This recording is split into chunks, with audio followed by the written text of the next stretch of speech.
ఇంటికి పైసలు రెడీ అంట. ఇందిరమ్మ ఇళ్లకు 3,000 కోట్లు. హాడ్కో నుంచి రాష్ట్ర హౌసింగ్ కార్పొరేషన్ రుణం. బేస్మెంట్ పూర్తి చేసిన వారికి త్వరలో ఆర్థిక సాయం. మొదటి దశ కింద 1,00,000 చొప్పున అందజేత. బేస్మెంట్ దాకా కూడా నిర్మించుకునే స్తోమత లేని వారికి ఎస్ఎస్జీల రుణాలు ఇప్పించే ఏర్పాట్లు. రాష్ట్ర ప్రభుత్వం ప్రతిష్టాత్మకంగా భావిస్తున్న ఇందిరమ్మ ఇళ్ల పథకంలో ముందడుగు పడింది.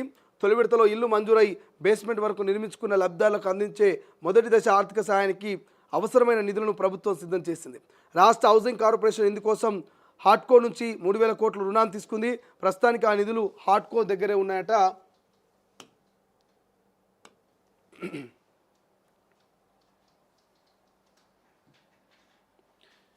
అయితే బేస్మెంట్ వరకు నిర్మించిన ఇళ్ల వివరాలన్నీ కార్పొరేషన్కు చేరాక హాడ్కో నుంచి నిధులను తీసుకొని లబ్ధిదారులకు అందించున్నారు.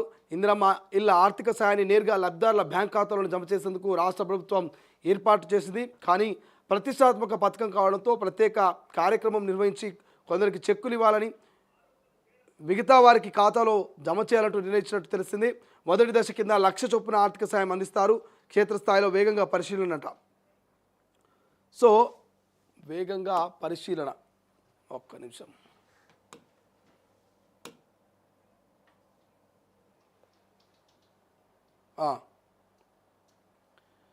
రాష్ట్ర వ్యాప్తంగా బేస్మెంట్ వరకు పూర్తయిన ఇందిరమ్మ ఇళ్ల నిర్మాణాల అధికారులు పరిశీలిస్తున్నారు. ఫోటోలు తీసి జియో ట్యాగింగ్ చేస్తూ ఆన్లైన్లో నమోదు చేస్తున్నారు.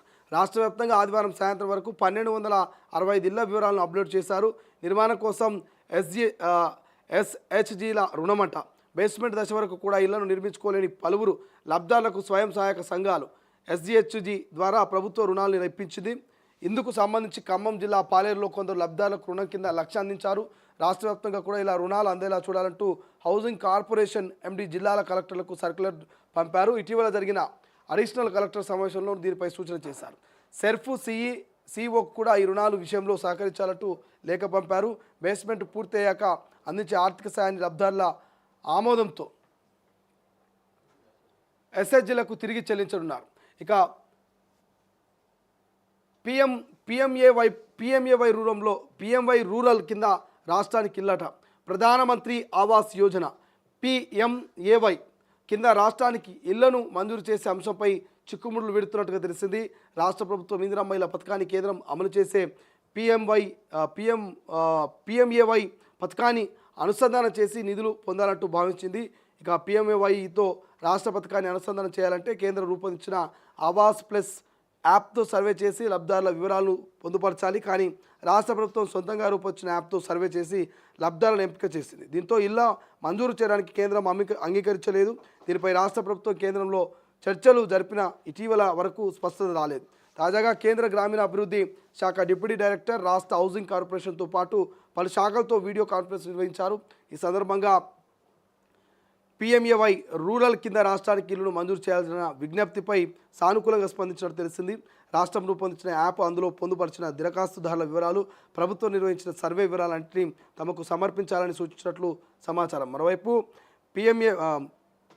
పిఎంఏవై అర్బన్ కింద కేంద్రం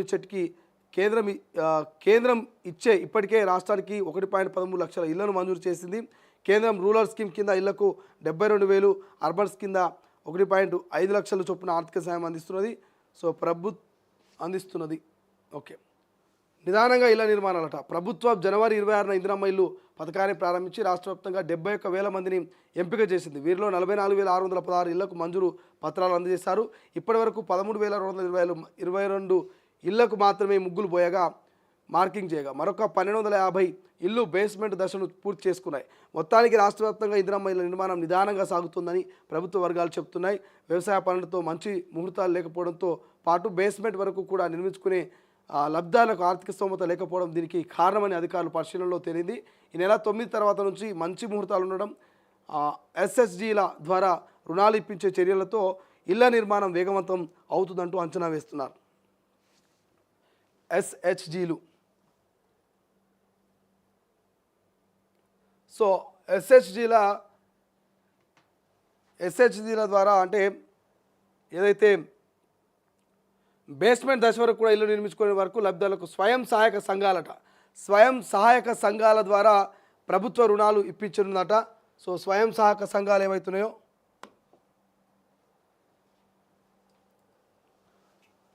సో ఇక్కడ క్లియర్గా కనిపిస్తోంది SHG. సో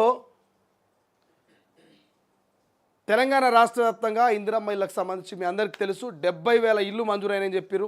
70,000 ఇళ్ళకు సంబంధించి ఈ 70,000 ఇళ్ళ మంజూరులో 71,000 మంది లబ్ధిదారులను ఎంపిక చేస్తే అందులో 44,616 ఇల్లు మాత్రమే మంజూరు పత్రాలు అందించారట.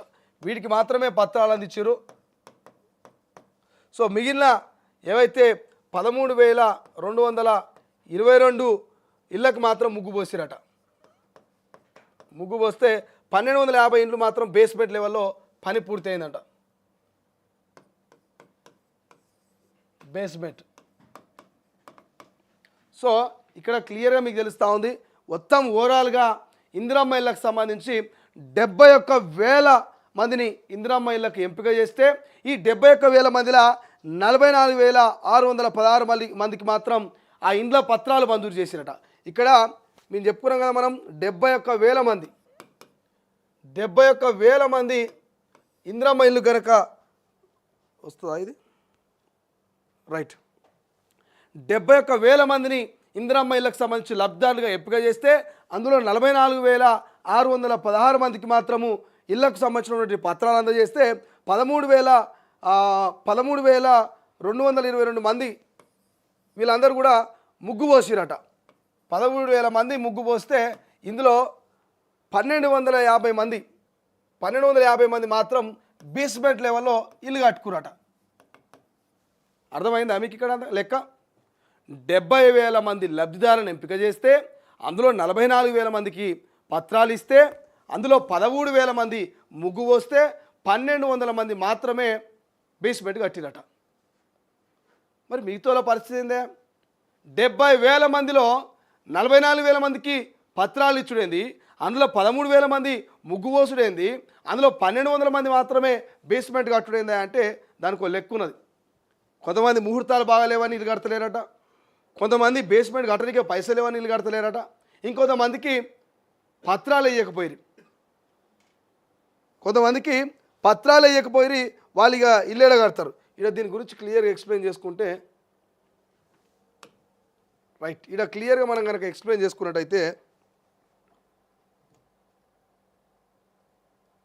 ఒక్కసారి ఇందిరమ్మ ఇళ్ళకి సంబంధించి మనం క్లియర్గా ఎక్స్ప్లెయిన్ చేసుకుందాం. తెలంగాణ రాష్ట్ర వ్యాప్తంగా ఉన్నటువంటి ప్రజలంతా కూడా వెయిట్ చేస్తున్నటువంటి అంశం ఇది. ఎందుకంటే ఇది సీరియస్ అంశం. ఎందుకంటే చాలామంది నిరుపేద కుటుంబాలు కొంతమంది ఇల్లు కూలగొట్టుకున్నారు. కాంగ్రెస్ ప్రభుత్వం వచ్చింది ఇందిరమ్మ ఇల్లు కడతామనగానే ఇల్లు కూలగొట్టుకున్నారు.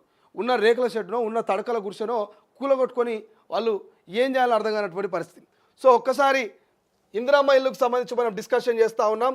సో ఈ ఇందిరమ్మ ఇల్లుకు సంబంధించి మనం కనుక డిస్కషన్ చేస్తే ఈ అందమైనటువంటి ఇందిరమ్మ ఇల్లుకు సంబంధించి ఇందిరమ్మ ఇల్లు. సో ఇందిరమ్మ ఇల్లుకు సంబంధించి మనం డిస్కషన్ చేస్తూ ఉన్నాం కాబట్టి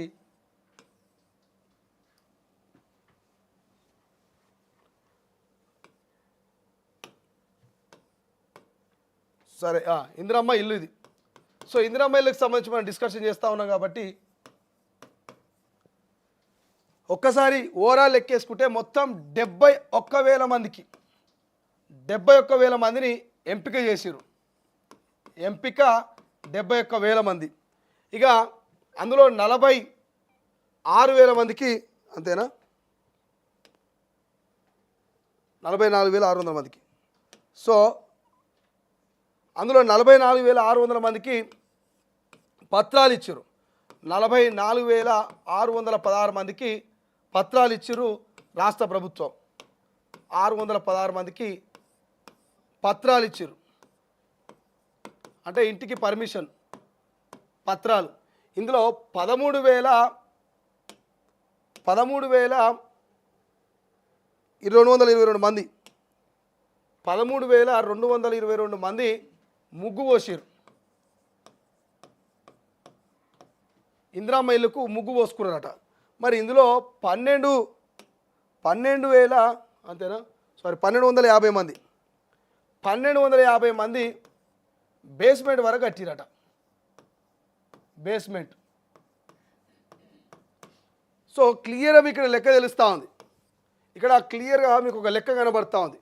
71,000 మంది తెలంగాణ వ్యాప్తంగా మరి ఇందిరమ్మ ఇల్లుకు ఎంపిక చేస్తే 44,600 మందికి 16 మందికి పత్రాలు ఇస్తే 13,222 మంది ముగ్గు పోసుకుంటే అందులో మరి బేస్మెంట్ లెవెల్లో కట్టింది ఎంతమంది అంటే ఆఫ్టర్ ఆల్ 1,250 మంది మాత్రమే. 1,250 మంది మాత్రమే ఇక్కడ బేస్మెంట్ లెవెల్లో ఇల్లు కట్టుకురట. మరి మిగతా వాళ్ళు ఎందుకు కట్టుకోలేరా? ఇందులో మీరు ఒక్కసారి ఆలోచన చేయండి. 71,000 మందిలో 44,000 మంది అంటే ఓవరాల్ 44 వేసుకుందాం. 44,000 అంటే ఈ 71లో 44 అంటే దాదాపుగా ఎంతమంది మిగతా ఎంతమందికి ఇంకా నియామక పత్రాలు అంటే ఇల్లుకు సంబంధించి పర్మిషన్ పత్రాలు ఇవ్వలేదా అంటే 71 మైనస్ ఒక 44 కదా, 27,000 మందికి 27,000 మందికి ఇంకా పత్రాలు ఇవ్వాలి, ఇళ్ళకు సంబంధించిన పత్రాలు ఇవ్వాలి. సో మరి ఈ 27,000 మందికి పత్రాలు ఇవ్వాలని ఓవరాల్గా ఈ 44లో 13,000 మంది మాత్రమే 44,000 మందిలో 13,222 మంది మాత్రమే ముగ్గు పోసారు. అంటే ఇంకెంతమంది ఇందులో 30,778 మంది ఇంకా ముగ్గు పోయాలి. 30,700 మంది ఇంకా ముగ్గు పోయనికే సిద్ధంగా లేరు. అంటే ఈ ముహూర్తాలు ఫిక్స్ కాలేవు. సో మీకు ఇక్కడ లెక్క అర్థమై ఉంటుంది కాబట్టి ఇక్కడ ఓవరాల్గా ఇంకెంతమంది అంటే 30,000 మంది ముగ్గు పోయనికే సిద్ధంగా ఉన్నారట. ఇప్పుడు మరి 30,000 మంది ఎందుకు ఆగిరా అంటే ముహూర్తం బాగాలేక ముగ్గు పోయలేరట. 30,000 మంది ముహూర్తం బాగాలేక ఇందిరమ్మ ఇల్లుకు ముగ్గు పోయలేరట. ఇక మిగతా వాళ్ళు ఇంకొంతమంది ఉంటారు. ఈ 30,000లో కొంతమంది 15,000 మంది అనుకుందాం. ఈ 15,000 మంది ఎందుకు ఆగిరవా అంటే ఈ 15,000 మందికి బేస్మెంట్ లెవెల్లో పైసలు కట్టడానికే బేస్మెంట్ లెవెల్లో ఇల్లు కట్టడానికే పైసలు లేవట. ఇప్పటి వరకు కట్టింది 1,250 మంది మాత్రమే బేస్మెంట్ కట్టిరట. మరి ఈ మిగతా వాళ్ళు ఎందుకు కట్టారు బేస్మెంట్ అని అడిగితే ఈ మిగతా వాళ్ళ దగ్గర ఈ 30,000లో ఈ 1,200 మందిని తీసేస్తే ఎంత ఉంటుందా? దాదాపు 28,750 ఉంటుంది. ఈ 28,750కి ఏంది ఆ ప్రాబ్లం అంటే ఒకటి ముహూర్తాలు బాగాలేవు, 2 బేస్మెంట్ లెవెల్లో పైసలు లేవని చెప్పేసి వీళ్ళు ఆపిరట. సో ఇసోటి వాళ్ళ కోసమే రాష్ట్ర ప్రభుత్వం అదేవిధంగా ఎస్జిహెచ్ సో ఎస్జిహెచ్ వాళ్ళు ఎవరైతే ఇక్కడ కనిపిస్తుందో ఉంది కదా మనకు ఎస్జిహెచ్ఎస్ అనేది ఒక సహకార సంఘ సంస్థనట. పలువురు లబ్ధాలకు సంబంధించి స్వయం సహకార సంఘాలు ఎస్జిహెచ్ ద్వారా ప్రభుత్వానికి రుణాలు ఇప్పిస్తుందట. ప్రభుత్వానికి రుణాలను ఇప్పించి ఇక ఆ రుణాల్ని లబ్ధాలకు రుణం ₹1,00,000 అందించి రాష్ట్ర ప్రభుత్వం కూడా ఈ రుణాలు అందేలా చూడాలంటూ హౌసింగ్ కార్పొరేషన్ ఎండి ఈ స్వయం సహాయక సంఘాల నుంచి ఎస్జిహెచ్ అంతేనా? ఎస్జిహెచ్ ఇది. సో ఎస్జిహెచ్ ద్వారా ఎస్హెచ్జి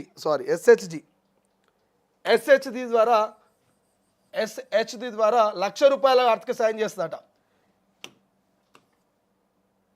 ఎస్హెచ్జి. సో ఇందిరమ్మ ఇళ్ళకి సంబంధించి ఇది ఒక శుభవార్త అని చెప్పొచ్చు. ఎస్హెచ్జి అంటే స్వయం సంఘానికి సంబంధించిన కొంత సంస్థలు మరి ₹1,00,000 రుణం ఇచ్చి బేస్మెంట్ లెవెల్లో కట్టుకోమని చెప్తాట. సో ₹1,00,000 రుణాన్ని ఇచ్చి వాళ్ళకు మరి బేస్మెంట్ లెవెల్లో వాళ్ళు ఇల్లు కట్టుకోనికే అవకాశం ఇస్తుందట ఈ ఎస్జిహెచ్. సో మరి ₹1,00,000 ఎట్లుంటుందా అంటే 1,00,000 ఫస్ట్ మీకు ఇస్తారు. 1,00,000 మీకు ఇచ్చి 1,00,000కి ఇచ్చిన తర్వాత మీరు బేస్మెంట్ లెవెల్లో ఇల్లు కట్టుకుంటారు. మళ్ళీ ప్రభుత్వం నుంచి మీకు పైసలు పడతాయి కదా.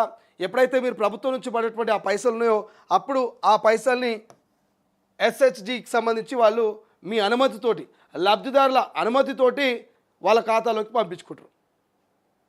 ఇప్పుడు మీకు ఆర్థిక సాయం చేస్తారు, మీకు పైసలు వచ్చినాక వాళ్ళ ఖాతాలోకి వాళ్ళు ట్రాన్స్ఫర్ చేసుకుంటారు ఈ ఎస్హెచ్జి సహాయక సంఘాలు ఏవైతున్నాయో. సో ఇట్లా ఇందిరమ్మ ఇళ్ళకి సంబంధించి ఇది పూర్తి డేటా. బట్ రాష్ట్ర ప్రభుత్వాన్ని మేము రిక్వెస్ట్ ఒకటే చేస్తూ ఉన్నాం, ఇంకెన్ని దినాలు ఈ ఇందిరమ్మ ఇళ్లను నానబెడతారు?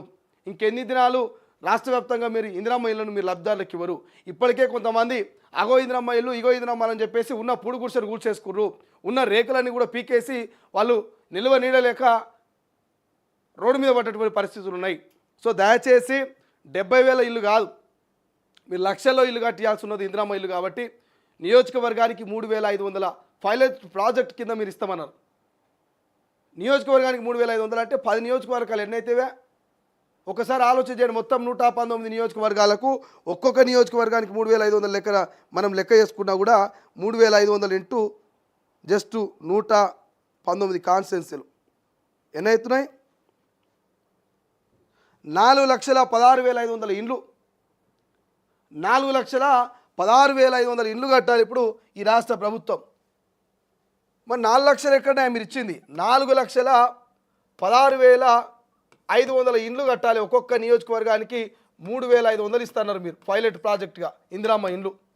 మరి 3,500 ఇంటూ 119 కొట్టురే, 119 కొడితే 4,16,500 ఇండ్లు ఈ రాష్ట్ర ప్రభుత్వం కట్టియాలి. మరి ఇప్పటివరకు ఎంతమందిని మీరు ఎంపిక చేశారు? 71,000 మందిని మాత్రం ఎంపిక చేశారు. మరి ఇంకెంతమందిని చేయాలి? దాదాపు 3 లక్షలకు పైగా మీరు ఇంకా ఎంపిక చేయాల్సినటువంటి అవసరం ఉంది. 3 లక్షలకు పైగా మీరు లబ్ధిదారులను ఎంపిక చేయాలి. మరి ఇదంతా ఎప్పుడవుతుంది? ఇప్పుడే మీరు అధికారంలోకి వచ్చి ఏడాదిన్నర అయిపోయా, 2 ఏళ్ళకు దగ్గరలో ఉన్నారు. మళ్ళీ 2 ఏళ్ళు అయితే ఇక ఎలక్షన్ కోడ్ అవి ఉంటాయి, కథాకారకాలు ఉంటుంది. మరి 3 లక్షల ఇండ్ల లబ్ధిదారుల ఎంపిక ఎప్పుడు జరుగుతుంది? వాళ్ళ ముగ్గు ఎప్పుడు పోసుకుంటారు? వాళ్ళ బేస్మెంట్ ఎప్పుడు కడతారు? వాళ్ళకి పైసలు ఎప్పుడు పడతాయి? వాళ్ళు ఎప్పుడు పాలు పొంగించుకోవాలి? వాళ్ళు ఎప్పుడు ఇంట్లోకి పోవాలి? నా దినాలైతే మళ్ళీ వానకాలం వచ్చే. సో ఇదంతా కూడా చాలా అయోమయం ఉన్నది. కాబట్టి చూద్దాం ఇందిరమ్మ ఇళ్ళ విషయంలో రాష్ట్ర ప్రభుత్వం స్పీడప్ చేస్తుందా లేకపోతే ఇట్లనే ఆలస్యం చేస్తుందా అనేది.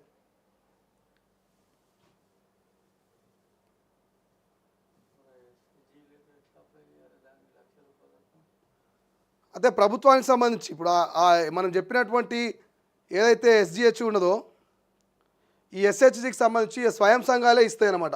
సో స్వయం సంఘాలే ప్రభుత్వం నుంచి చొరవ తీసుకొని ఎవరైతే కనీసం ముగ్గు పోసుకొని బేస్మెంట్ కూడా కట్టుకోలేనటువంటి పరిస్థితి ఉంటుందో వాళ్ళందరికీ ఈ స్వయం సంఘాల ద్వారా వాళ్ళకు సహాయం చేస్తాయి. తర్వాత వాళ్ళ ఖాతాల నుంచి పైసలు తీసుకుంటాయి అన్నమాట.